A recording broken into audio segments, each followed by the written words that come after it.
묘한 신경전이 있었다는 거죠? 네, 그렇습니다. 박영선 전 장관은 금전 의원과 대화를 하고 싶다라면서 여당이 보듬고 가야 한다라는 의견을 밝혔었는데요. 맞아요. 어제 그런 의견 밝혔죠. 네, 그렇습니다. 어제 오후입니다. 우상호 의원이 오늘 한때 식구라면 안철수, 김종인, 이현주 의원도 끌어안아야 되는 거 아니냐라고 하면서 동의할 수 없는 주장이다 이렇게 각을 세웠습니다. 네, 뭐 사이좋은 오늘이라 해도 선거는 또 선거 아니겠습니까? 좋습니다. 오늘 준비한 소식 많습니다. 들어가서 본격적으로 정치부의 문을 열겠습니다.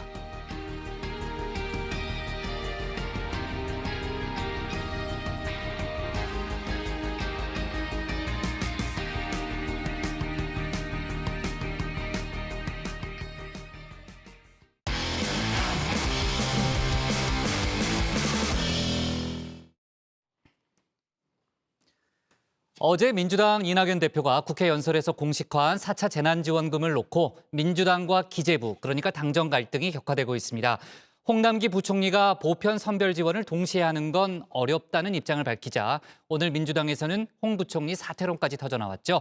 오늘 신반장 발제에서 관련 내용과 또 4차 재난지원금 문제 외에 북한 원정 관련 논란까지 함께 짚어보겠습니다. 네, 어제 민주당 이낙연 대표에 이어서 오늘은 국민의힘 주호영 원내대표가 교섭단체 대표 연설을 했습니다. 보통 연설의 키워드를 꼽을 때 어떤 단어가 가장 많이 등장했는지를 세보곤 하죠. 자, 오늘의 1등은 바로 이 단어입니다. 존경하는 국민 여러분, 대한민국은 진정 위대한 국민 보유국입니다.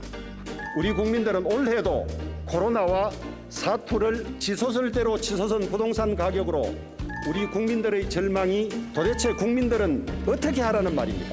국민의 부담을 네, 제가 연설 전문을 놓고 검색을 해본 결과 이 국민이라는 단어가 약 60번 가장 많이 언급됐습니다. 물론 국민의힘이란 당명은 제외한 결과고요. 자, 그만큼 제1야당이 민생에 신경을 많이 쓰고 있다 어필을 한 겁니다. 자, 그럼 2위는 뭘까요? 코로나, 방역, 북한 아닙니다. 자, 총 31번 등장한 문재인 대통령입니다. 이 내용은 대충 짐작이 가시죠? 코로나, 백신, 북한, 부동산 모든 키워드와 엮어서 문재인 정부의 정책을 비판했습니다. 문재인 대통령에게 진심으로 촉구합니다. 이제는 알 만큼 알고 당할 만큼 당하지 않았습니까? 허망한 대북 환상에서 제발 이제는 벗어나십시오. 자, 먼저 문 대통령과 북한입니다. 주호영 원내대표는 김정은 위원장에게 건넨 USB 내용을 공개하라고 촉구했습니다. 정말 원전에 원자도 없다면 오히려 앞장서서 밝히는 게 맞는 처사 아니냐라는 주장입니다. 야당에게는 명운을 걸라면서 북한에 넘어간 USB를 들여다본 사람이 왜 이렇게 많습니까? 여당이 감출 것이 아니라 오히려 앞장서서 국정조사를 요구하고 국민들에게 밝혀야 하는 거 아닙니까?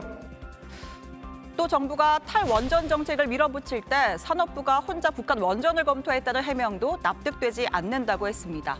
또 문제가 없다면 왜 새벽에 몰래 가서 지우고 또 줄줄이 감옥에 가고 있냐는 거죠. 자, 그러면서 야당의 합리적 의심을 두고 청와대가 색깔론 북풍 공작이라는 프레임을 뒤집어 씌우고 있다고도 했습니다. 야당 대표를 사법 처리하겠다는 건 겁박이라면서 북풍은 여당 전문 아니냐라고도 했는데요. 2018년 지방선거를 불과 하루 앞두고 싱가포르에서 트럼프 김정은 정상회담 쇼를 주선했던 사람은 누굽니까? 바로 이런 게 북풍 공작 아닙니까? 적반하장도 유분수입니다. 이 연설 직후 국민의힘과 국민의당은 북한 원전 관련 국정조사 요구서를 공동으로 제출했습니다. 민주당은 절대 받을 수 없다는 입장이죠. 어제 최재성 청와대 정무수석은 USB 공개는 원칙적으로 불가라고 선을 그으면서 단 야당이 명운을 건다고 하면 고려해보겠다라고 했습니다. 이 결과에 따라 야당과 청와대 큰 상처가 날 수도 있는 상황이죠. 적어도 책임지겠다는 약속은 해야 될 것 아니냐. 대략 이런 상황인 겁니다. 동작 그만 밑장빼기냐? 뭐야? 예림이 급해 봐봐. 혹시 장이야? 배 건들지 마! 손모가지 날라가 본 게. 정말 이렇게까지 해야 돼? 좋아. 이 패가 단풍이 아니라는 거에 내 돈 모두하고 내 손모가지 건다. 오냐 내 돈 모두하고 내 손모가지를 건다. 둘 다 묶어. 네, 다시 주호영 원내대표 연설로 돌아오겠습니다. 방역, 경제, 부동산 하나하나 날을 세우던 주호영 원내대표 딱 한 가지 대목에서 민주당과 뜻이 같다 이렇게 호응했습니다. 이낙연 대표가 어제 연설에서 언급한 4차 재난지원금 이슈인데요. 민생과 경제에도 백신과 치료제가 필요한 4차 재난지원금을 준비하겠습니다. 네, 국민의힘도 재정이 감당할 수 있는 범위 안에서 지금 논의에 적극 협조하겠다. 코로나 피해 구제를 위한 초당적 논의에 나서자고 제안했습니다. 소모적인 논쟁을 피하고 신속하고 실질적인 지원이 이루어질 수 있도록 여야정 당사자 간 협의체 구성을 제안합니다. 손실보상, 재난지원금 외에도 정부의 제한 조치로 생존의 위협을 받고 있는 자영업자와 소상공인들에게 긴급 생존 자금 지원을 추진하겠습니다. 이 추경을 위해서 야당의 협조가 필요한 이낙연 대표 입장에서는 반가운 소식입니다. 그런데 오히려 같은 편에서 반대표가 나왔습니다. 홍남기 경제부총리인데요. 이 국감 책임자는 난데 무슨 소리냐? 이 재정은 화수분이 아니라면서 공개 반대 입장을 밝힌 겁니다. 자, 어제 페이스북을 통해서 이렇게 적었습니다. 추가 재난지원금 지원이 불가피하다고 하더라도 전 국민 보편 지원과 선별 지원을 한꺼번에 모두 하겠다는 건 받아들이기 어렵다. 이 정책 결정에 비용이 따르고 또 제약이 있다는 점도 기억해야 한다라고 주장했습니다. 다다익선보다는 적재적소가 중요하다면서 자, 저부터 늘 지지지지의 심경을 담고 걷겠다라고 했습니다. 자, 지지지지라. 자, 네, 이 노래 아닙니다. 노래 꺼주시고요. 자, 노자의 도덕경에 나오는 표현입니다. 지지지지, 그침을 알아, 그칠 곳에서 그친다라는 뜻인데요. 언제든지 부총리 자리를 내려놓을 수 있다. 직을 걸고 필요한 말은 하겠다라는 뜻으로 해석이 됩니다. 자, 그러자 민주당에서는 잘못된 인식이다, 한가한 소리 하고 있다는 격양된 반응이 터져 나왔습니다. 비공개 최고위에선 아예 사퇴해야 한다는 이야기도 나왔는데요. 홍남기 부총리께서 내부적으로 신중하게 논의할 수 있음에도 불구하고 SNS를 통해 감정이 묻어날 정도로 여당 대표의 의견을 반박한 것은 부적절했다고 생각합니다. 자, 이러한 민주당의 공개 저격, 홍 부총리로선 당혹스러웠을 겁니다.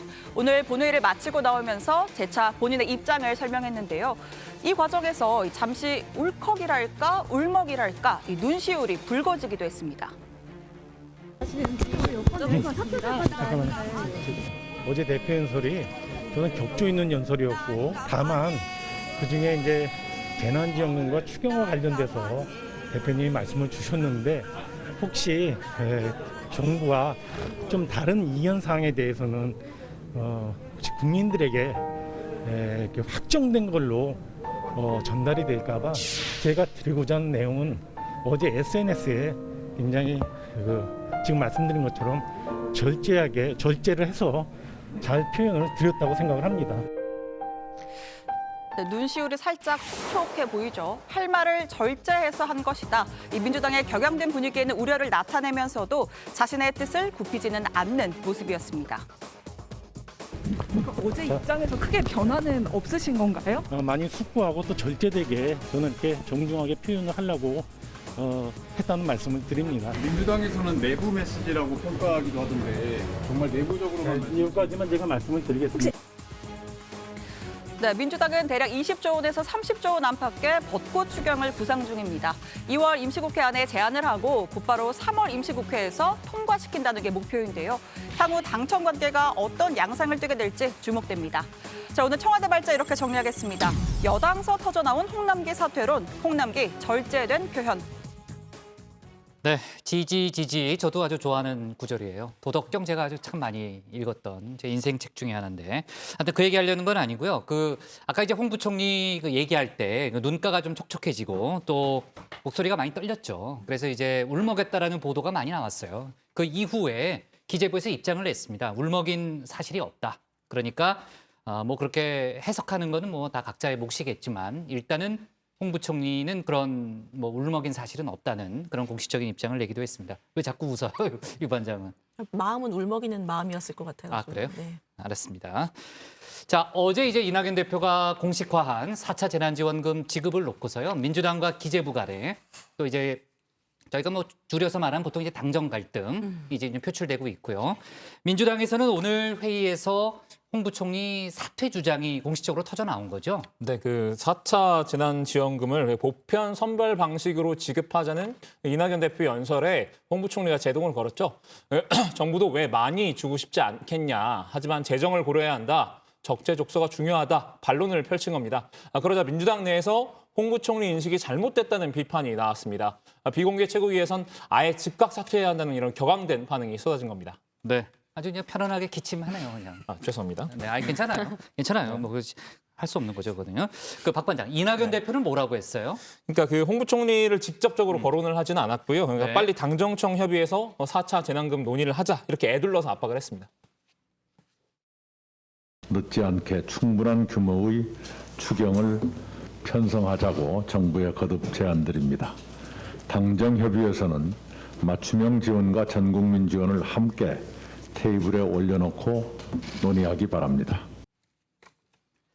네, 그냥 아까 이제 홍 부총리가 국회에 와서 그런 얘기를 했죠. 굉장히 절제된 표현으로 재정 당국의 입장을 밝힌 것이다. 그러니까 사실은 이제 더 세게 얘기할 수도 있었다라는 이제 그런 얘기도 좀 거기 그 안에 들어있는 것 같은데 지난 1일인가요? 당정청 회의에서 상당히 큰 충돌이 있었다는 거죠. 네, 뭐 이미 좀 충돌이 있었다 이런 이야기인데 지난 월요일 저녁에 국회에서 당정청 회의가 있었습니다. 이 자리에서 민주당 김태년 원내대표가 이 보편과 선별을 모두 담은 4차 재난지원금 지급을 좀 했으면 좋겠다. 기재부가 협조해달라 이런 요청을 했고 이에 홍남기 부총리가 우리는 못하겠다 이런 답변을 반복했다고 합니다. 자, 그러다가 김태년 원내대표가 민주당은 끝까지 할 거예요 이런 말을 남기고 회의장을 떠나버렸다는 거죠. 네, 듣기만 해도 분위기가 상당히 살벌했다는 그런 느낌이 드는데 그 자리에 있었던 청와대 인사들은 누구예요? 일단 뭐 청와대 인사들도 좀 난감했을 수 있을 것 같은데 네. 김상조 정책시장과 이호정 예. 경제수석이 자리에 있었다고 합니다. 네. 근데 김상조 정책시장 같은 경우에는 홍남기 부총리처럼 뭐 완강하지는 않았지만 그래도 좀 기재부 의견에 동조를 하는 쪽이었다고 합니다. 네. 자, 물론 이제 정책을 놓고 토론 벌일 수 있습니다. 뭐 상당히 격렬한 토론도 가능하죠. 그런데 지금 이제 당정 갈등이 이제 많이 이제 격화돼 있다는 모습을 이제 다 이제 보이는 이제 그런 상황이 됐기 때문에 지금 논란이 좀 벌어지고 있는 거고요. 문재인 대통령의 발언도 있었죠. 최근 이제 국무회의에서 취약계층 소득 지원을 더 해야 된다라는 그런 입장도 밝혔으니까 또 김상조 정책실장 뭐 참석했다고 하니까요. 관련한 당정청의 논의 저희가 좀 지켜봐야 될 것 같고요. 윤 반장. 자, 그러면은 홍 부총리의 거취에도 좀 영향이 있는 거 아니에요?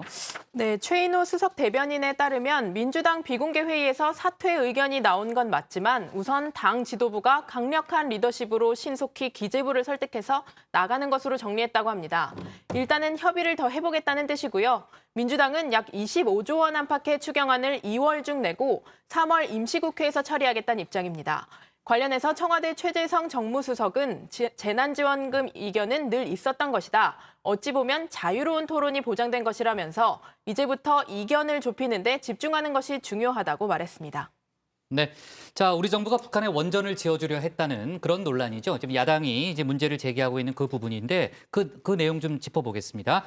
오늘 국민의힘과 국민의당이 공동으로 국정조사 요구서를 제출했죠. 조금 전에 이제 신 반장이 속보로 얘기를 했는데 국민의힘 같은 경우에는 당 차원의 진상조사 특위도 꾸렸다는 거죠? 네, 국민의힘 김종인 비대위원장은 핵무기의 재료가 될 수 있는 원전을 우리나라에서는 폐기를 하자고 하고 북한에는 새로 지어주는 계획이 사실로 드러났다라고 주장을 했습니다. USB에 원전이 없었다는 청와대의 주장은 논점을 흐리는 것이다. 1차 남북 정상회담 후에 북한 원전의 추진 문건이 작성된 건 팩트다라면서 국회 차원의 진상조사가 필요하다고 했습니다.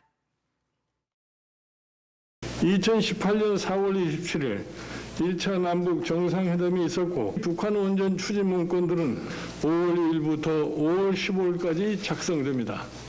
5월 26일 2차 남북 정상회담이 진행했고 2019년 1월 김정은은 신년사를 통해 원전 활용을 강조했습니다. 내부 검토를 위한 아이디어 차원의 자료였다면 공무원들이 인생을 건 범죄 행위를 할 아무런 이유가 없습니다. 네, 반대로 민주당은 김종인 대표의 공개 사과를 요구했는데요. 김 위원장이 문 대통령에게 이적 행위를 했다는 발언을 한 것을 두고 헌정사상 최악의 국기문란 행위다 이렇게 비판을 한 겁니다. 또 김 위원장이 사과하고 정계 은퇴까지 고려해야 한다고 주장을 했는데 이어서 한번 들어보시죠. 김종인 위원장이 추구하는 혁신과 변화가 구태 정치를 획일하면 이제 정치적 소임을 그만 내려놔야 합니다. 더는 선거와 정치를 빙자해서 시대착오적인 낡은 정치를 보이지 말아주기를 바랍니다.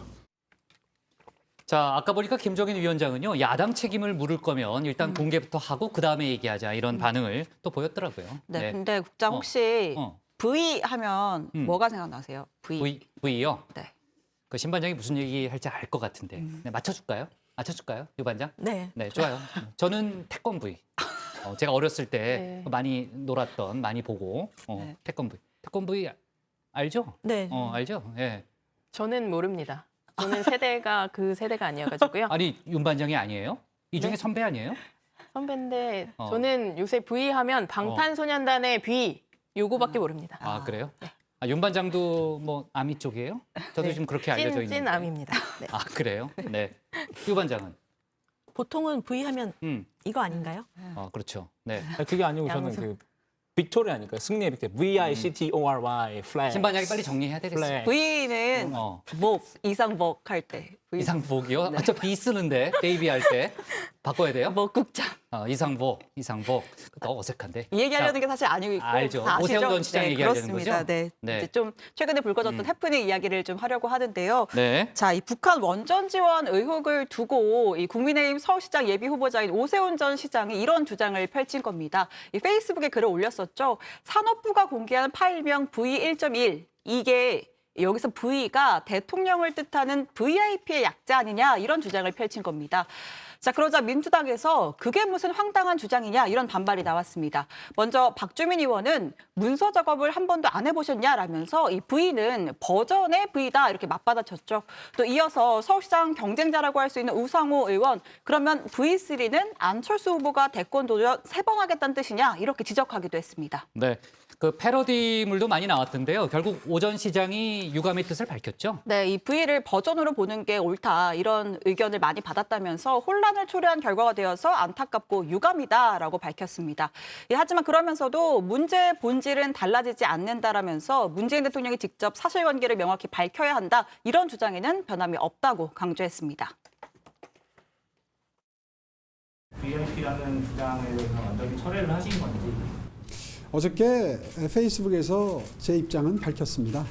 본질은 과연 대통령께서 이 문건을 보고 받았는가, 그리고 북한에 원전 지원을 할 그런 생각이 있었는가, 이 일 때문에 본질이 흐려지거나 희석되는 일은 없었으면 좋겠다 하는 게 저의 바람입니다. 네. 그리고 아까 이제 신반장이 설명했지만 오늘 이제 주호영 국민의힘 원내대표의 국회 교섭단체 연설 중에도요. 부동산 얘기가 참 많이 나왔죠. 그리고 내일 아마 정부가 이제 추가 부동산 대책을 발표할 걸로 보입니다. 조금 전에 그 내용의 일부가 이제 어느 정도 이제 기자들 이제 취재를 많이 하잖아요. 좀 알려졌는데 내일 서울 32만 5천 등 전국에 총 85만 호의 주택이 공급되는 그런 내용이 아마 대책안에 포함이 될 것이라는 그런 얘기가 나왔고요. 이 물량으로만 본다면 문재인 정부 들어서 최대 물량이라고 볼 수 있겠죠. 내일 오전에 당정 협의를 거쳐서 최종 안을 좀 밝힌다고 합니다. 저희가 내일 정치부회의에서 관련된 내용 추가로 다뤄보도록 하겠습니다. 자, 좋습니다. 오늘 발제 이렇게 정리하겠습니다. 여당서 터져나온 홍남기 사퇴론, 홍남기 절제된 표현으로 제목을 잡겠습니다. 다음은 유정아 반장의 발제를 들어보겠습니다.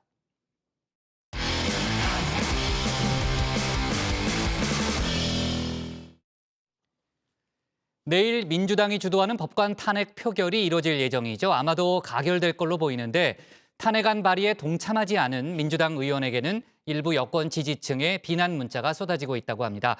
또 박영선 서울시장 후보를 유정아 반장이 직접 나가서 인터뷰하고 돌아왔는데요. 재보궐 소식까지 함께 짚어보겠습니다. 2월 1일 이탄희 의원 등 161인으로부터 법관 임성근 탄핵소추안이 발의되었습니다. 네, 아마도 내일 헌정사상 초유의 법관 탄핵 표결이 국회에서 이뤄질 예정입니다. 더불어민주당의 주도하에 정의당과 열린민주당, 기본소득당도 동참했죠. 탄핵 소추안이 발의된 어제 리얼미터가 조사한 결과 법관 탄핵에 대한 찬반은 팽팽하게 엇갈렸습니다. 지역별로도 살펴보면요. 서울은 반대 의견이 절반 이상으로 찬성 의견보다 높았습니다. 선거가 있는 부산, 울산, 경남 지역에서는 찬성 의견이 더 높았고요. 반면 여권 지지층이 많은 광주와 전라 지역에서는 찬성 의견이 반대 의견보다 2배 이상 많았습니다. 법관 탄핵안 발의에는 모두 161명의 의원이 이름을 올렸죠. 여권 내 강성 지지층, 소위 친문 세력들은 발의에 동참하지 않은 의원들에 대해서 격한 반응을 쏟아냈습니다. 모두 24명인데요. 이 중 현직 장관 등을 제외한 18명에게는 왜 탄핵 발의에 동의하지 않았냐라는 문자와 전화가 쏟아졌다고 합니다. 공직을 퇴출시킬 정도로 중대한 사유가 있는지가 아직 확정이 되지 않았고, 법안은 현장에 있는 판사들에게 압박을 통해서 사법권의 그 독립에 상당한 흔드는 그런 우려가 있기 때문에. 네, 문재인 대통령의 복심 윤건영 의원도 발의하지 않은 이유에 대한 질문을 받았습니다. 페이스북에 임성근 판사 탄핵 관련 제 입장은 찬성이다. 표결에서 찬성표를 던지겠다라고 썼는데요. 다만 윤 의원에게 질문한 사람은 소위 친문 세력은 아니었고 일부 기자들이었다고 했습니다. 국민의힘은 의석수를 앞세운 사법부의 장악 시도다라는 입장이죠. 오늘은 탄핵의 절차적 문제도 제기했습니다. 재판에서 무죄를 받은 판사를 탄핵 요건 확인이나 본인의 변소조차 듣지 않은 채 곧바로 탄핵 결정을 한다는 것은 탄핵 제도의 남용이자 법관 전체에 대한 겁박이라고 볼 수밖에 없습니다. 네, 앞서 맞불 성격으로 제시했던 김명수 대법원장 탄핵은 신중하게 검토하겠다라면서 한 걸음 물러선 상태입니다. 다만 유승민 전 의원은 페이스북에서 권력의 시녀라면서 김 대법원장을 비판했습니다. 민주당의 조폭 같은 협박에 맞서는 결기를 보여줄 수 없는가라고도 썼는데요. 국회의 법관 탄핵과 그 이후 앞으로 지켜봐야겠습니다. 이번에는 선거에 나선 후보들의 이야기를 직접 들어보는 유반장의 동네 한 바퀴 코너 가겠습니다.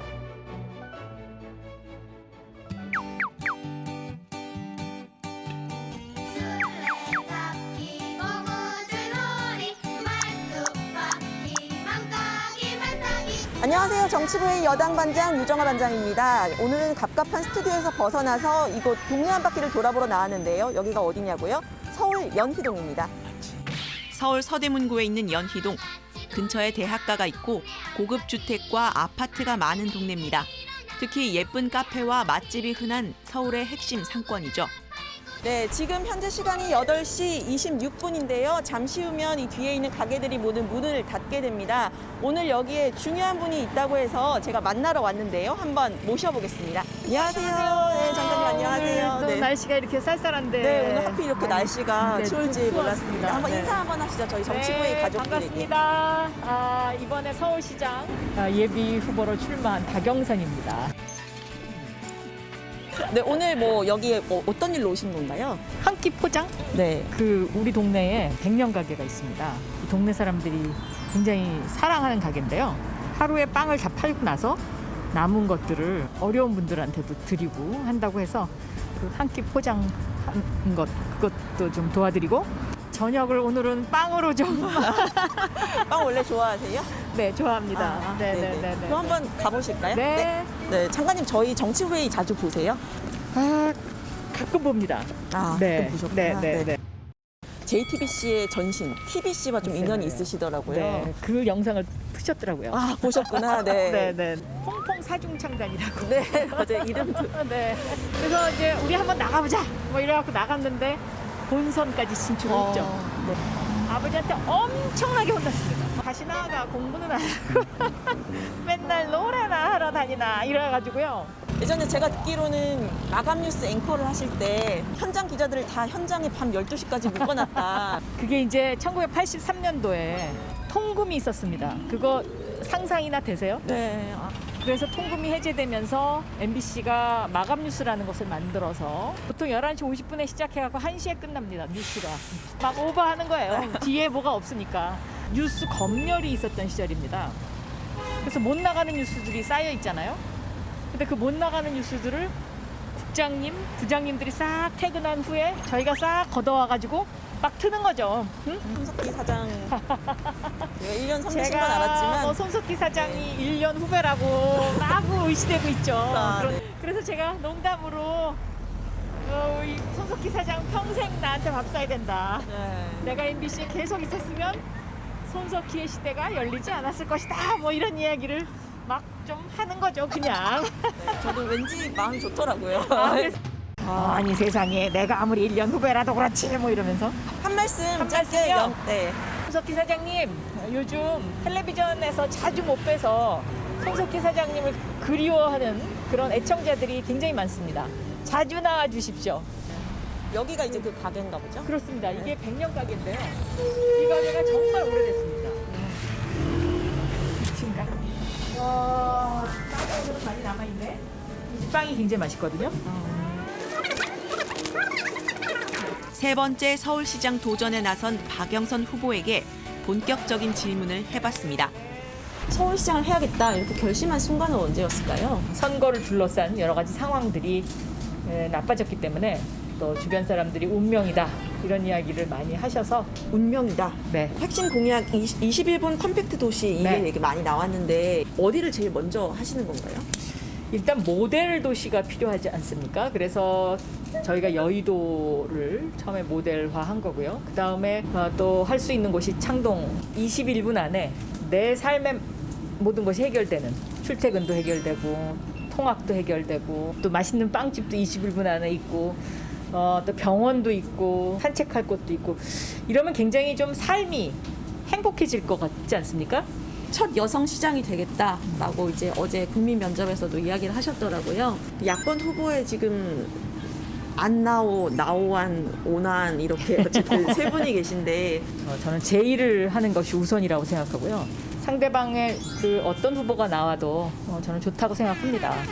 그리고 이번 서울시장 선거의 가장 중요한 것은 시대를 관통하는 그 핵심 주제를 얼마나 잘 파악하고 있느냐 이런 것으로 결정이 되지 않을까 생각하고요. 지지율이 지금 좀 많이 높게 나오고 있는 상황에 대해서 한 말씀 부탁드리고 또 야권 후보들이 지금 박영선 대리기에 나선 상황인데 그 서울 시민들께서 저에게 그런 믿음을 주신다는 거에 대해서 너무나 감사하게 생각하고 있고요.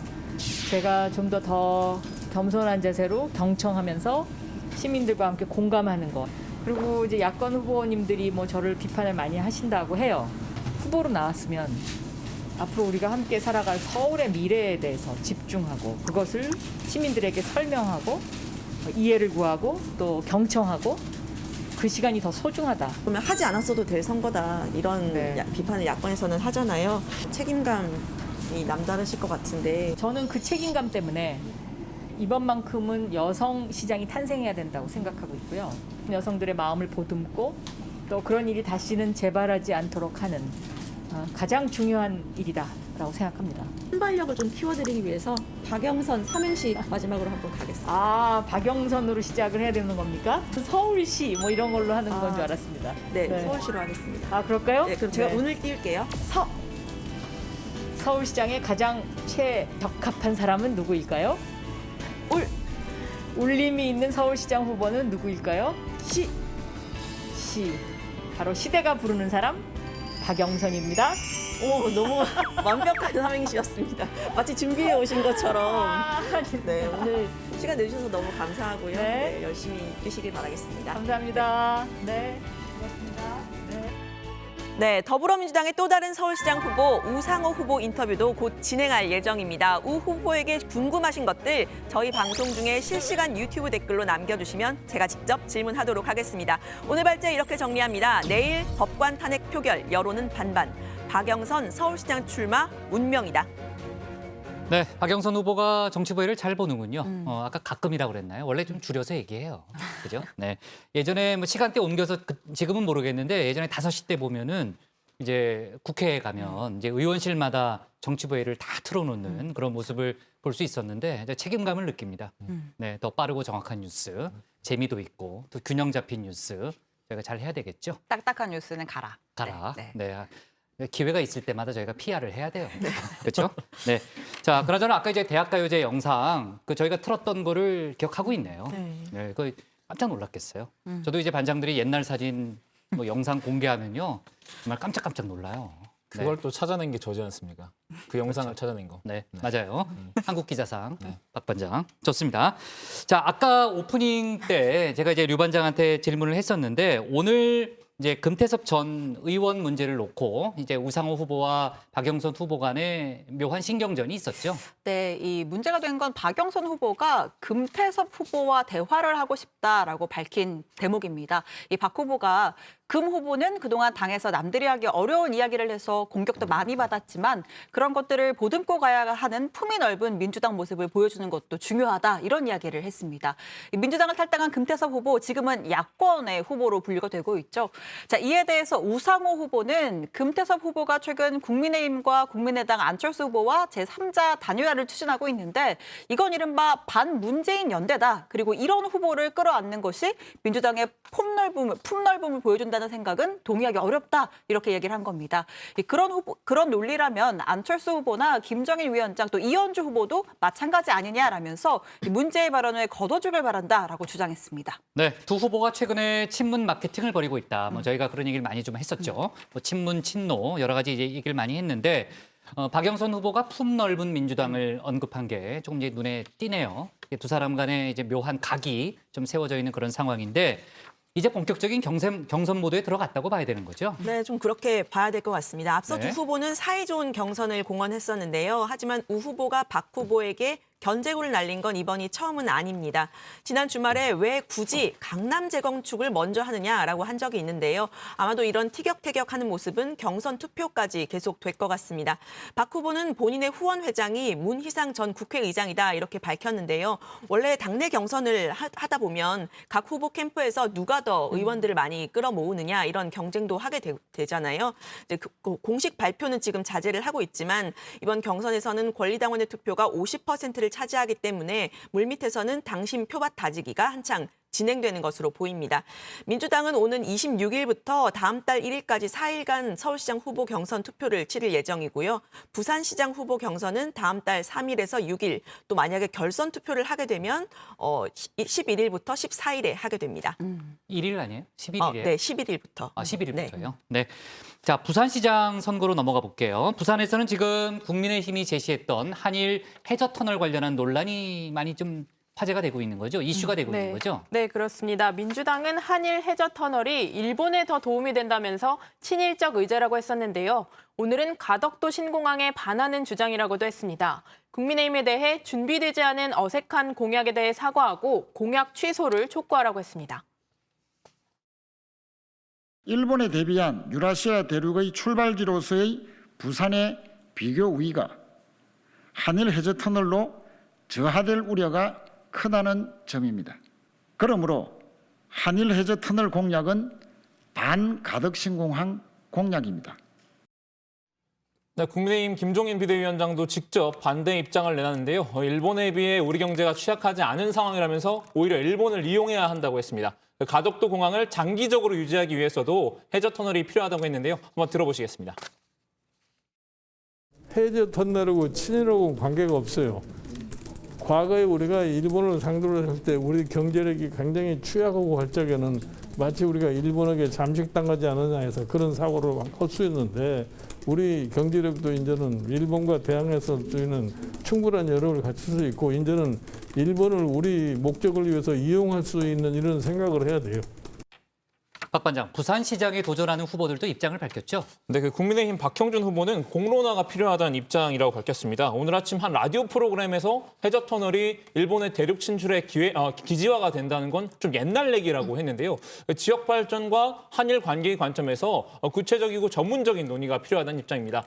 이현주 후보도 해저터널은 내가 줄기차게 주장해온 공약이다. 그러면서 적극 환영 입장을 밝혔는데. 아, 그래요? 저작권이 본인한테 있다는 얘기군요. 네, 그렇습니다. 그 시장을 확대하고 대규모 외국 자본을 유치할 기회가 될 거라고 했습니다. 네, 민주당 김영춘 후보는 반대 입장을 밝혔는데요. 항만도시 부산의 입지를 고려하지 않은 막 던지는 공약이라고 했습니다. 해저터널은 일본에서 공사비 100조 중에 90조를 대겠다라고 먼저 제안해올 정도로 일본에게 이익이 되는 사업이라는 겁니다. 과거 김대중 노무현 정권에서도 이야기가 나왔던 사업이란 주장에 대해서는 이렇게 반박했습니다. 그런데 그분들도 저는 부산의 입장에서 곰곰이 따져보신 건 아니라고 생각해요. 배차 대조표를 정확하게 계산해 본 건 아니다. 그렇게 믿고요. 네, 국민의힘 측에서는 이 발언에 대한 즉각 반박이 나왔는데요. 부산이 지역구인 하태경 의원입니다. 아무리 선거가 급해도 자기 당의 영적 지주인 김대중 전 대통령까지 비하하고 또 친일로 매도하냐, 결국 자기 얼굴에 침 뱉기다라고 했습니다. 네, 신 반장, 오늘 부산시장 선거 관련한 여론조사 결과가 나온 게 있죠? 네, 리얼미터 조사 결과입니다. 국민의힘의 박형준 후보가 28.0%로 오차범위 밖에서 1위로 나타났습니다. 민주당 김영춘 후보는 15.3%인데요. 부산 지역은 원래 야당이 이기는 선거다 이런 전망이 지배적이었는데 최근에 당 지지율에서 민주당이 역전을 하면서 또 관심을 받았습니다. 하지만 후보별 지지도는 국민의힘이 앞서고 있는 것으로 나타났는데요. 이에 대해서 김영춘 후보는 박 후보에 비해 본인의 인지도가 떨어진다면서 해수부 장관도 하고 삼선 의원도 했지만 얼굴을 아는 부산 시민이 별로 없다.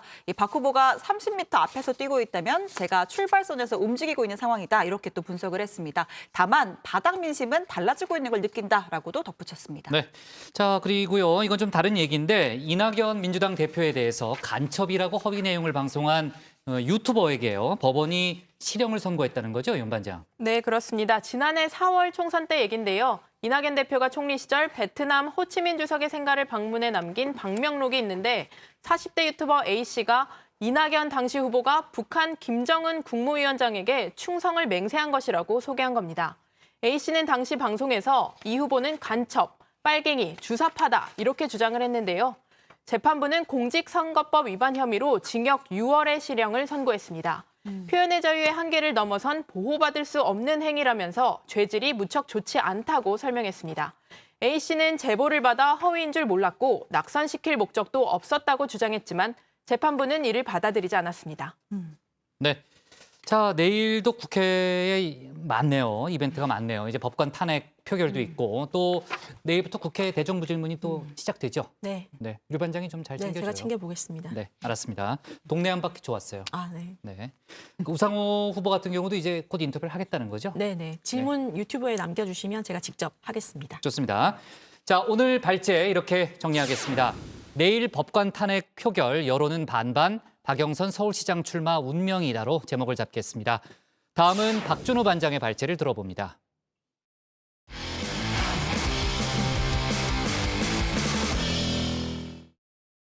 네, 이번에는 야권의 재보궐 소식 짚어보겠습니다. 안철수 국민의당 대표가 금태섭 전 의원이 제안한 제3지대 단일화 방안을 오늘 수락했습니다. 금 전 의원은 당연히 환영의 뜻을 밝혔고요. 국민의힘도 김종인 비대위원장과 중진 의원들이 오늘 만나서 3월 초에 야권 단일 후보를 뽑기로 뜻을 모았다고 합니다. 야권 관련 소식 박준호 반장이 정리해봤습니다. 그래서 저는 금태섭 후보뿐만 아니라 문재인 정권을 심판하고 정권 교체에 동의하는 모든 범야권의 후보들이 함께 모여 1차 단일화를 이룰 것을 제안합니다. 여종의 가족 여러분, 그 드래곤볼이란 애니메이션 다들 알고 계실 텐데요. 그 꽤 오래전에 나온 작품이긴 하지만 전 세계적으로 유명한 애니메이션입니다. 물론 정치부 회의만큼은 아니지만요. 제가 어릴 때는 이 만화를 안 본 친구들이 없었을 정도니까요. 여기에 퓨전이란 기술이 나옵니다. 캐릭터 두 명이 이렇게 서로 몸을 합쳐서 훨씬 전투력이 강한 새로운 캐릭터로 변신한 기술입니다. 일종의 시너지 효과를 노린 거죠. 지금 화면에서 보시는 저 캐릭터처럼 말이죠. 국민의힘 안철수 대표가 금태섭 전 의원의 제3지대 단일화 제안을 받아들였습니다. 금 전 의원과 말 그대로 퓨전을 하겠다는 건데요. 물론 드래곤볼 속 퓨전처럼 제3의 캐릭터로 태어난 건 아니지만요. 둘이 경쟁해서 승자에게 함께 힘을 실어주겠다는 계획입니다. 드래곤볼의 퓨전이 곱하기라면 두 사람의 퓨전은 더하기 플러스 알파 정도로 볼 수 있겠네요. 물론 무작정 힘을 합친다고 다 잘 되는 건 아닙니다. 저렇게 퓨전에 실패해서 역효과가 나는 경우도 있으니까요. 아무래도 조심해야 되겠죠. 그래서 안철수 대표 금 전 의원에게 5가지 조건을 내걸었습니다. 문장이 좀 장황한데요. 저희가 알기 쉽게 풀어봤습니다. 첫째, 반문재인 단일화에 동의해요.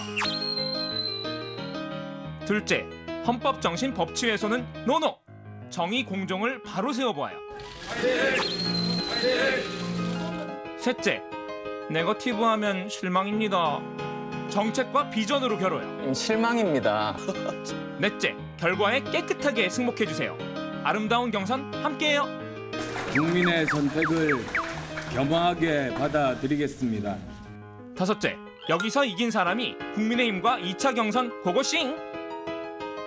금주환 의원은 물론 적극 환영했습니다. 단일화하기로 한 이상 후보 검증 작업도 서둘러야 한다고 했는데요.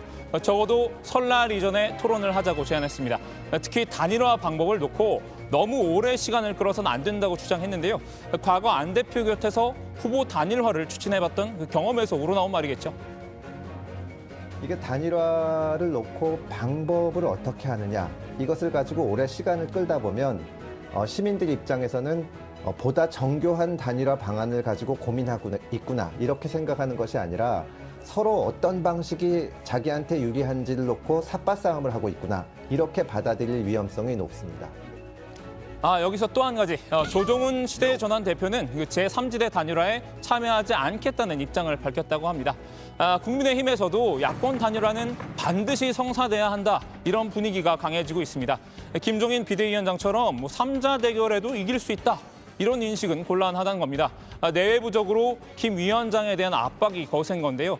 특히 김무성 국민의힘 상임고문이 한 언론과의 인터뷰에서 야권이 후보를 단일화하지 못하면 필패다, 이런 목소리를 높였는데요. 실제로 오늘 나온 서울시장 적합도 여론조사를 한번 살펴보면요. 민주당, 국민의힘, 안철수 대표가 가상으로 3자 대결을 할 경우의 결과입니다. 국민의힘에선 오세훈 또는 나경원 후보가 나온다고 가정했을 때 민주당에서 박영선, 우상호 둘 중 어느 후보와 겨뤄도 무조건 민주당이 승리한다는 결과가 나왔습니다. 안 후보가 2위, 국민의힘 후보는 3위였습니다. 야권이 단일화를 놓고 지지부진하고 있는 사이에 여권이 이 후보들이 치고 올라온 건데요. 반면 가상 양자 대결 결과입니다. 야권이 안철수 대표로 이렇게 단일화를 했을 경우에 어떤 후보가 나오든 안 대표가 저렇게 6%포인트 이상 차이로 이기는 것으로 나타났습니다. 결국 오늘 국민의힘 중진 의원들도 소매를 걷어붙였습니다. 단일화 단판을 짓기 위해 김종인 비대위원장을 만난 건데요. 이 자리에서 김 위원장을 포함해 전원이 3월 초에 후보 단일화를 한다는 데 뜻을 모았다고 합니다. 국민의힘이 진행하는 후보 선출 과정을 완료한 후 국민의힘 후보와 제3지대 단일화된 후보가 3월 초에 최종 단일화를 이뤄낸다는데 완벽한 의견 일치를 봤습니다. 더 이상 이 문제를 갖고 다른 이야기가 나올 여지가 없다는 점을 분명히 말씀드립니다. 한마디로 토너먼트 방식 단일화를 진행하겠다는 뜻인데요. 제3지대 단일 후보와 국민의힘 후보 간 1대1 대결로 최종 야권 단일 후보를 선출하겠다는 그런 뜻입니다. 국민의힘 예비 후보들도 투트랙으로 단일화를 진행한 게 맞다고 맞장구를 쳤습니다. 나경원 전 의원은 합당이나 입당 없는 경선은 불가능하다, 이렇게 밝혔는데요. 안철수 대표가 애초 제안했던 그 야권 원샷 경선은 현실적으로 어렵다는 말입니다. 나 전 의원은 자신이 국민의힘 최종 후보가 돼서 안 대표와 단일화 경선에서 맞붙게 되면 이길 자신이 있다, 이렇게 밝혔습니다. 시정을 이끌려면 시청 공무원뿐만 아니라 국회 정부와도 손발을 맞춰야 하죠. 나 전 의원은 제1야당 출신이 그런 정치력을 만들어가는 데는 훨씬 더 일할 수 있는 힘이 크다, 이렇게 말했습니다. 하지만 안 대표는 나 전 의원의 이런 도발에 크게 흔들리지는 않는 모습입니다. 오늘 기자회견에서 은근한 자신감을 내비쳤습니다. 저희가 범야권 후보 단일화 예비경선 A조라면 국민의힘은 예비경선 B조가 될 것입니다. 그 A랑 B에도 의미가 담긴 건가요? 큰 뜻이 담겨 있다고 말씀드릴 수는 없겠습니다만 야권 후보 적합도나 또는 야권 후보 경쟁력 면에서 가장 앞서가는 제가 포함되어 있는 리그니까 A리그라고 말씀드립니다. 오히려 국민의힘 예비 후보들 중엔 나경원 전 의원을 공개 저격한 사람도 있습니다. 집안 싸움이 벌어지는 걸까요? 서울시장 예비 후보 중에 가장 나이가 어린 후보죠. 유일한 1970년대생인 오신환 전 의원입니다. 한 언론과의 인터뷰에서 나 전 의원처럼 강경 보수 노선으로 회귀하는 건 필패라고 한 건데요. 과거로는 결코 미래를 이길 수 없다 이렇게 강조했습니다. 아무래도 나 전 의원이 유력한 최종 후보로 거론되다 보니까 견제구를 날리는 거겠죠. 오 전 의원으로선 우선 예비 후보 8명 가운데 본경선 후보 4명 안에 드는 게 1차 목표일 겁니다. 그러다 보니 나 전 의원과의 차별점을 더욱 강조하면서 중도 노선을 표방한 것이기도 하고요. 국민의힘은 오늘부터 이틀 동안 본경선 진출자를 가리기 위한 예비경선 투표와 여론조사를 진행을 하는데요. 책임당원 투표 20%와 일반 시민 여론조사 80%를 합산하는 방식입니다. 내일 모레 컷오프 결과가 발표되는데 이 소식도 잘 챙겨서 알려드리겠습니다.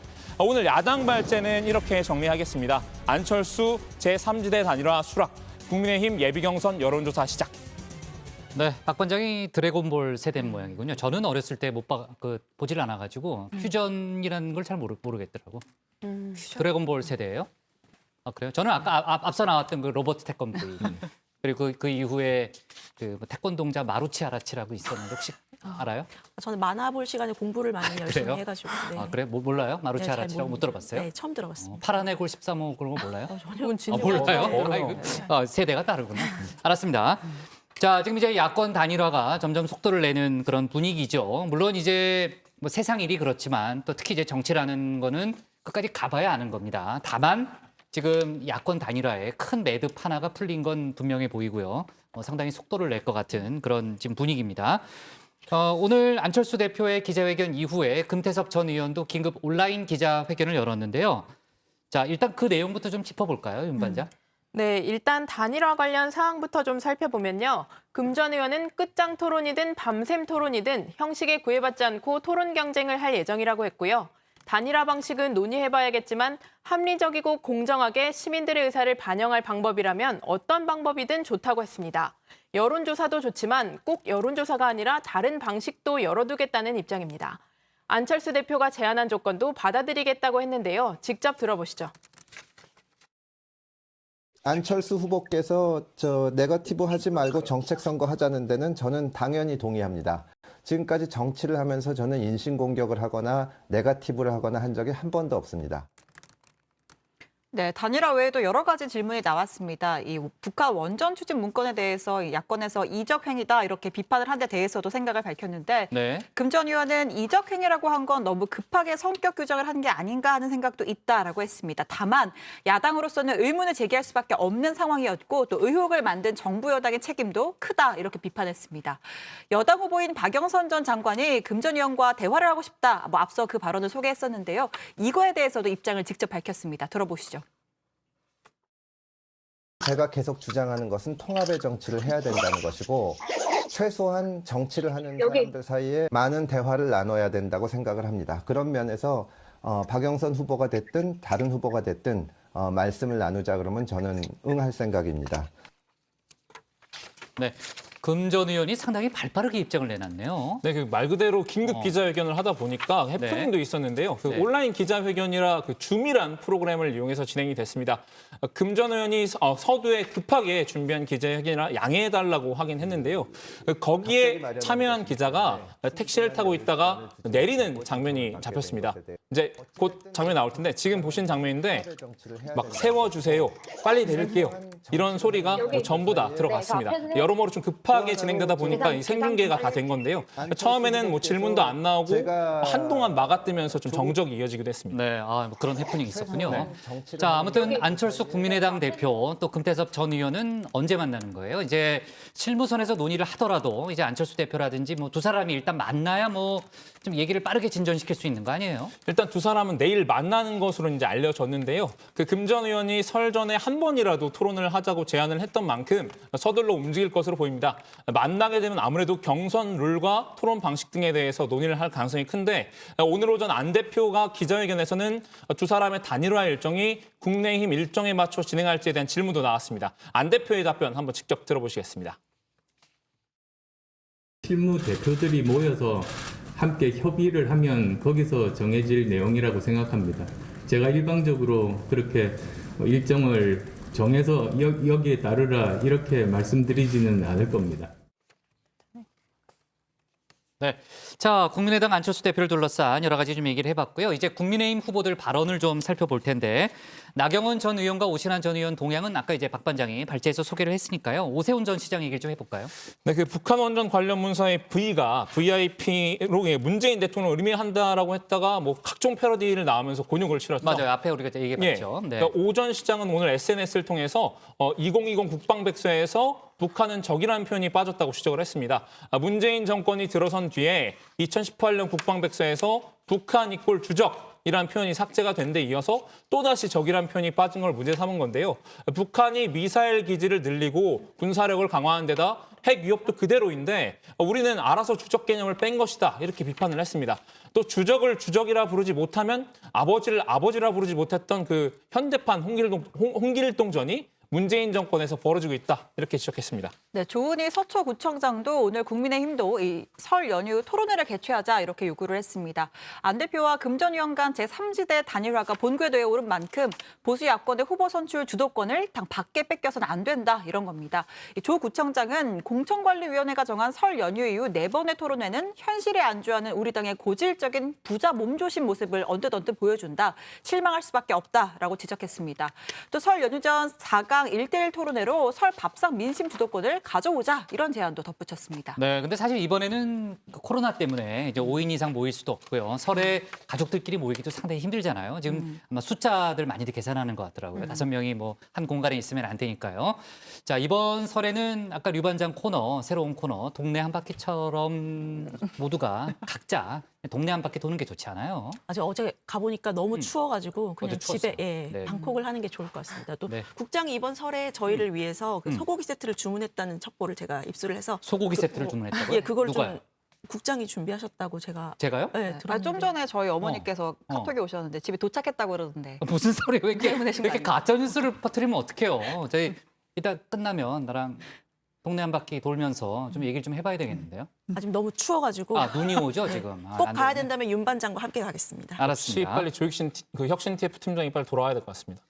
조 반장은 지금 아마 상당히 불안에 떨고 있을 거예요. 오늘이 벌써 수요일이니까 지금 이제 소파에서 퍼져서 이거 아마 보고 있을 텐데 조 반장 긴장을 늦추지 말길 바랍니다. 자, 그리고요. 이제 국민의힘의 대정부 질문 관련 가이드라인 문건이 지금 논란이 되고 있는 상황이죠. 마침 이제 내일부터 대정부 질문이 이제 시작되는 그런 상황인데 정부 여당에서 비판을 쏟아내고 있죠, 윤 반장. 네, 국민의힘이 내일로 예정된 대정부 질문에 답변자들에게 성폭행 프레임을 씌우라 이런 내용의 지침을 소속 의원들에게 배포한 것으로 확인이 됐는데요. 대정부 질문 사전 전략회의 관련이라는 제목의 당 내부 문건에는 질문자 사이는 질문 시작부터 결론까지 일관된 프레임 씌우기 전략을 구사한다는 내용이 유의사항으로 이렇게 적혀 있습니다. 프레임으로는 반기업, 반시장 경제, 반법치주의, 그리고 성폭행을 들면서 프레임 씌우기에 집중할 필요가 있다는 내용이 적혔습니다. 네, 이 내용이 알려지면서 정부 여당에서는 강한 비판이 나왔는데요. 우원식 더불어민주당 의원은 페이스북을 통해서 국민의힘 이게 뭡니까? 라면서 개탄을 했습니다. 우 의원은 이 시국에 성폭행 프레임이라니 코로나19로 고통받는 국민들의 절규는 들리지 않느냐, 지쳐있는 국민은 안중에도 없냐라고 쏘아붙였는데요. 정세균 국무총리도 오늘 입장을 내놨습니다. 오로지 정쟁과 분열의 프레임으로 가득하다라고 비판을 했습니다. 정 총리는 맥이 풀리는 보도를 보고 말았다.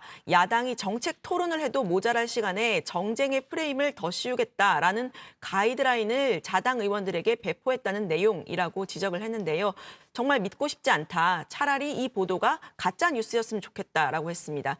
정부는 국회에서 국민을 위해 의논하고 토론하고 싶다라고도 했습니다. 네. 자, 국민의힘으로서는 좀 골치 아픈 그런 이슈인 것 같고요. 내일부터 이제 국회 대정부 질문이 시작이 되니까 아까 류 반장이 잘 챙기겠다고 했잖아요. 네. 내일 저희가 좀 분위기를 좀 한번 짚어보죠. 네. 좋습니다. 자, 오늘 야당 발제 이렇게 제목을 정리하겠습니다. 안철수 금태섭 제3지대 단일화 속도 설전 첫 토론 제안으로 제목을 잡겠습니다. 다음은 윤세민아 반장의 발제를 들어보겠습니다.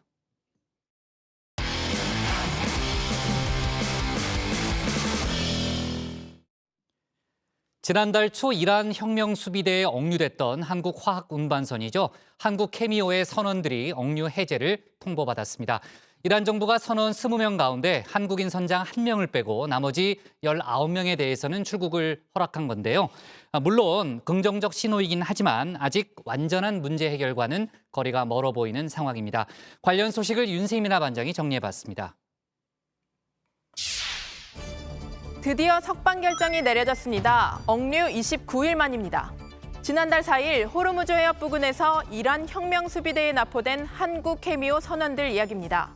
그동안 배 안에서 이란 혁명수비대가 가져다주는 재료로 직접 밥을 해먹고 휴대전화나 노트북도 압수당한 채 각자 방에만 있어야 했던 20명의 선원들. 얼마나 답답했을까요? 늦게라도 억류가 해제돼 다행이지만 아직 완전한 해결이라고 보기엔 어렵습니다.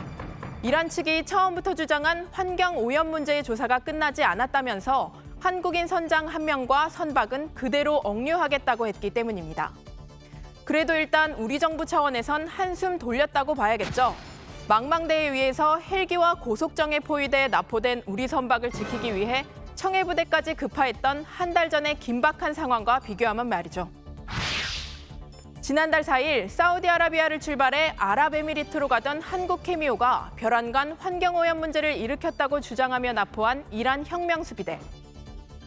با توجه به اخطارهایی که توسط یگانه‌های گشت نیروی دریای سپاه داشتن متاسفانه ایشون 환경오염 얘기는 핑계일 뿐 실은 한국시중은행에 동결돼 있는 이란의 원유 수출 대금 70억 달러를 풀어달라는 게 실제 속내라는 분석이 나왔습니다. 2018년 미국의 대이란 제재로 달러 거래가 금지되면서 국내 시중은행에 동결된 계좌, 그 안에 든 자금을 돌려달라고 이란은 계속 주장해왔습니다. کسی گروگانگیر باشه این دولت کره است که به بهانه‌های واهی بیش از 7 میلیارد دلار ما رو گروگان گرفت. 분위기가 심상치 않자 급히 이란으로 날아간 최종건 외교부 1차관. 사흘간 빡빡한 일정을 소화하고 왔는데 빈손 귀국이라는 말까지 나왔습니다. 조기 석방이라는 프레임 안에서 본다면 사실상 이루어지진 않았습니다. 그러나 이란 측에 우리가 요구할 것을 확실히 요구했고 그리고 그 점에 대해서는 이란 정부가 지금 고심하고 있을 것이라고 봅니다. 별다른 진전 없이 시간만 흐르자 국회 차원에서도 접촉이 있었습니다. 송영길 국회 외교통일위원장과 모즈타파 졸누리 이란의회 외교정책위원장이 화상으로 만난 건데요. 우리 국민을 포함한 선원들의 안전을 위해 이란의 마음을 어떻게든 녹여야 하는 상황. 혈연의 지연을 동원하긴 어려우니 만국 공통어죠. 1963년생 토끼띠, 동갑 친구란 말까지 동원됐습니다. 이런 것은 관료들한테만 맡겨놓으면 또 한계가 있습니다. 그래서 우리 졸로리 위원장이 외교위원장이시고 저도 한국의 외교위원장인데 저랑 우리 위원장이 같은 동갑이고 나 같은 또래고 우리가 정치적인 이런 설득력을 발휘해서 이 문제를 풀어갈 수 있기를 기대를 합니다. 이 회담 이후 이란 국영통신은 졸누리 위원장이 동결된 자산을 돌려줄 경우 한국 선박의 억류 해제에 도움이 될 것이라는 취지의 말을 했다고 보도했는데요. 결국 돈 문제 해결에 대한 한국 정부의 의지를 확인한 게 이란의 마음을 움직였다고 봐야겠죠. 이란 외무부 대변인은 어제 선언의 석방을 결정을 알리면서 한국이 동결 자금을 가능한 빨리 풀기 위해 최선의 노력을 다할 거라고 했다. 이렇게 쐐기를 받기도 했습니다. 우리 외교부 당국자도 오늘 기자들과 만나서 동결된 자금으로 이란 측이 유엔에 밀린 분담금을 지불하는 방안이 협의됐다고 했습니다. 그러면서 그런 점이 우리의 진정성을 느끼는 계기가 됐다고 본다고 했는데요. 트럼프 때와 비교하면 바이든 정부에서 이란에 대한 제재가 대화로 해결될 가능성이 높지 않겠냐, 이렇게 설득한 것도 주요했다고 설명했습니다. 하지만 역시 끝날 때까진 끝난 게 아닙니다. 억류 해제를 통보했을 뿐 실제로 선원들이 배 밖으로 나와 집으로 돌아오기까지는 아직 갈 길이 멀었습니다. 선사 측은 배를 계속 억류하겠다는 건 말로만 석방이라고 했습니다. 선사께서 사실 조금 더 어렵습니다. 솔직하게. 왜냐면 이제 저쪽에서는 이제 뭐 그 선언 문제는 아니라는 걸 이제 공표하는 거지만 선박이 풀려가지고 선원이 갈 데가 없어요, 솔직하게. 왜냐면 선박이 지금 렌탈 놓고 있는데 만약 기상이 나빠지고 순간적으로 이러면 그 배를 하나 이동을 시켜야 될 거 아닙니까, 그죠? 네네. 그때 실상 필요한 인원이 있어요, 법적으로 하는 게.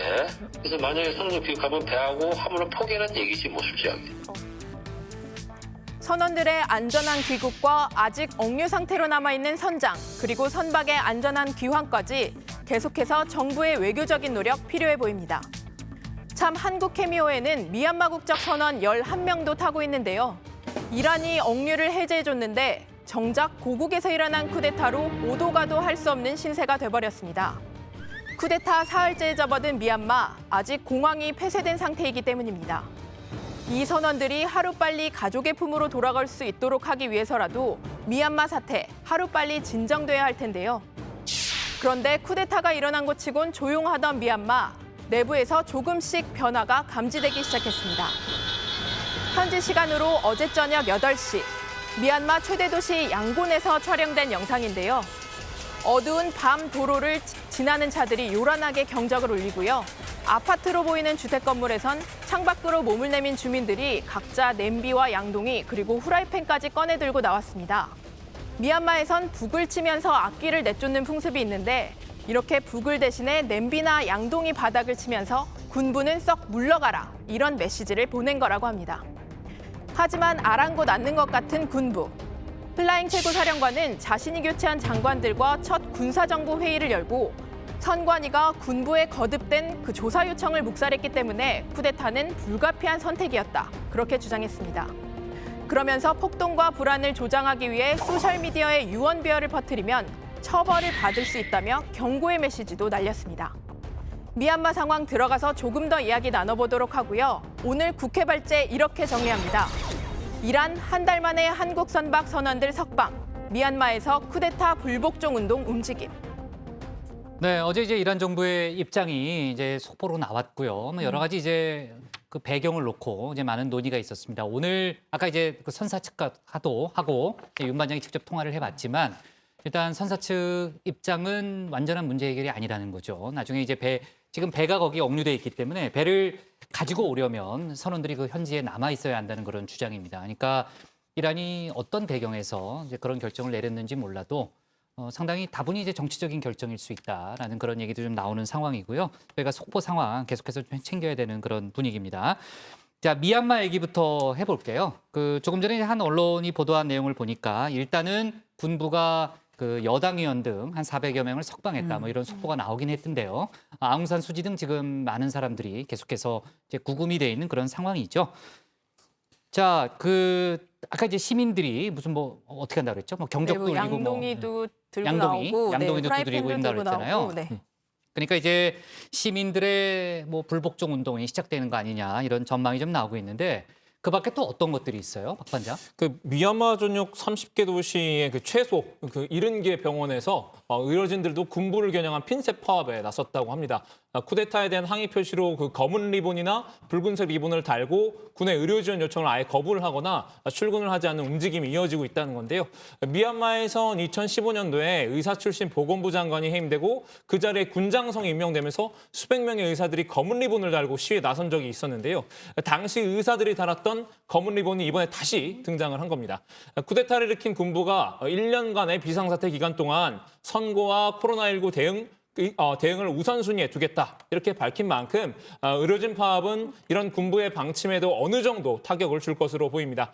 미얀마는 현재 코로나19 바이러스로 3천 명이 넘는 사람이 숨지는 등 동남아에서 사망자가 가장 많은 그 국가 중에 한 곳이기도 합니다. 네. 아까 이제 그 미얀마에서는 그 북을 치면서 악기를 쫓는 풍습이 있다고 그랬죠? 네. 네. 그러니까 이제 시민들이 지금 이제 군부를 어떻게 생각하고 있는지 좀 이제 생각을 좀 할 수는 있는데 의료진들의 파업에 이어서요. 소셜미디어에서도 해시태그라든지 또 아웅산 수지의 사진을 올리는 식으로 온라인상의 시위가 벌어지고 있다. 이런 얘기도 좀 나오고 있죠. 자, 만약에 시민들이 이제 거리로 쏟아져 나올 것인지 그런 대규모 시위로 격화될 것인지는 조금 더 지켜봐야 되는 그런 상황입니다. 신 반장, 페이스북이 미얀마 군부에 대해서 어떤 조치를 내렸다면서요? 네, 그렇습니다. 이 페이스북이 미얀마 군부가 운영하는 미야와디 TV라고 하는 채널의 계정을 삭제한 겁니다. 미야와디 TV는 지난 1일 군부가 쿠데타 사실을 공식 발표한 채널이기도 한데요. 삭제되기 전까지 3만 3천여 명이 넘는 구독자를 보유하고 있었고 또 미얀마 군을 홍보하는 각종 사진, 영상을 올리는 용도로 사용이 됐습니다. 미얀마에서는 국민의 절반가량인 2,300만 명이 페이스북 계정을 보유하고 또 활발히 사용하고 있고 이 페이스북이 거의 인터넷이란 말과 동의어로 사용될 정도로 굉장히 영향력이 큰 매체라고 하는데요. 그래요? 네, 그런 만큼 페이스북 측은 미얀마에서 긴장을 고조시킬 수 있는 내용이나 잘못된 정보가 유통되지 않도록 한 조치를 취한 것이다라고 설명을 했습니다. 페이스북은 지난 2018년도에도 유엔이 미얀마 군부에 로힝야족 학살 책임이 있다는 보고서를 발표하자 이 미나웅훌라잉 최고사령관 등 군부와 관련된 계정을 폐쇄한 적도 있었습니다. 네. 자, 이번엔 이제 일본 얘기를 좀 넘어가 볼게요. 어제 이제 윤 반장이 속보로 소개를 했는데 국방백서 어제 발간이 됐잖아요. 일본을 동반자에서 이웃 국가로 사실상 좀 낮춘 이제 그런 표현을 국방백서에 썼는데 그 일본 정부가 일본에 있는 우리 대사관에 무관을 불러서 항의했다는 거죠? 네, 일본 방위성이 어제 오후에 주한 일본 대사관 무관을 불러다가 우리나라, 그러니까 일본인 거죠. 일본으로서는 수용할 수 없다, 매우 유감이다라는 뜻을 전했다고 합니다. 일본 정부 대변인격인 가토 가스노부 관방장관도 오늘 기자회견을 열었는데요. 독도에 관한 기술을 비롯한 역사인식, 그리고 수출관리 재검토, 한국 해군 함정의 일본 자위대 초계기에 대한 레이더 조사 관한 부분처럼 일본 입장에서는 받아들일 수 없는 사항에 대해 즉시 항의한 것이다, 이렇게 말했습니다. 동반자에서 이웃 국가로 격하한 표현에 대해선 사실상 일본 정부로서 논평할 입장이 아니라고 했습니다. 이에 대해 우리 국방부도 다시 한번 반박하는 입장을 내놨는데요. 우리 측은 일본의 부당한 항의는 받아들일 수 없고 국방백서에 기술한 내용은 객관적인 사실을 명확히 했다, 이렇게 말했습니다. 네, 우리 국방부의 입장은 오늘 나온 거죠? 네, 맞습니다. 네. 자, 일본 얘기 조금만 더 해볼게요. 스가 총리가 코로나 관련 긴급 사태를 한 달 더 연장 조치를 취했잖아요. 연장하겠다고 발표를 했는데 일본 상황이 그렇게 심각해요? 네, 좀 그렇게 네. 봐야 될 것 같은데요. 네. 지금 일본 11개 지역에 내려져 있는 긴급 사태는 원래 이번 주 일요일까지만 적용이 되고 끝내기로 했었습니다. 스가 요시히데 총리가 이 가운데 도치기현을 빼고 나머지 10개 지역에 대해서 다음 달 7일까지로 긴급 사태 발령 시한을 한 달 연장을 했습니다. 이에 따라서 이 10개 지역에서는 음식점의 영업이 저녁 8시까지로 저희보다 이제 1시간 빠른데요. 제한이 되고 재택근무가 확대되는 등 비상 방역 조치가 계속 이어지게 됩니다. 일본에서는 이달 들어서 40여일 만에 하루 신규 확진자 수가 2,000명 아래로 내려오는 등 확산세가 조금씩 잦아들고 있다, 이런 분석이 나오고는 있지만 아직 안심하기에는 이르다, 이런 판단이 우세한데요. 스가 총리의 말 직접 들어보시겠습니다. 今回延長する10都県については感染者数が十分に減少していると言えない地域もあります。また多くの地域で医療体制も引き続き逼迫をしています。今後、これまでの対策を徹底して続けていただき、感染の減少を確実なものとしていきます。 네, 하여간 지금 스가 총리가 지지율도 떨어지고 상당히 좀 난처한 상황에 놓여 있는데 일본 언론 보도를 보니까요. 스가 총리가 지금 얘기했던 저 발언이나 조치가 배수의 진을 친 거다, 이런 분석들을 많이 내놓더라고요. 왜냐하면은 그 7월 올림픽을 뭐 무관중이라도 치르겠다, 이런 의지를 드러냈다라는 이제 그런 설명인데 글쎄요, 올림픽 가능할까요? 좀 이제 코로나 상황 좀 지켜봐야 되겠죠. 아무튼 뭐 그 스가 총리로선 상당히 절박한 상황임엔 분명해 보입니다. 자, 좋습니다. 오늘 국회 발제 이렇게 정리하겠습니다. 이란 한국 선박 선원 석방, 미얀마서 쿠데타 불복종 움직임으로 제목을 잡겠습니다. 네, 제가 또 시간 조절에 실패했어요. 이 최고 인기 코너 복국장의 복마크 오늘 못 나가게 됐습니다. 저는 도반장 때문인 줄 알았는데 저 때문이더라고요. 제가 실패했습니다. 내일 그 정치 뉴스가 참 많은데요. 유반장 특히 이제 잘 챙겨주고요. 자, 내일 정치부회의에서 좀 이 뉴스를 다루도록 하겠습니다. 오늘 정치부회의는 여기까지고요. 저희는 내일 저녁 6시 20분에 다시 찾아뵙겠습니다.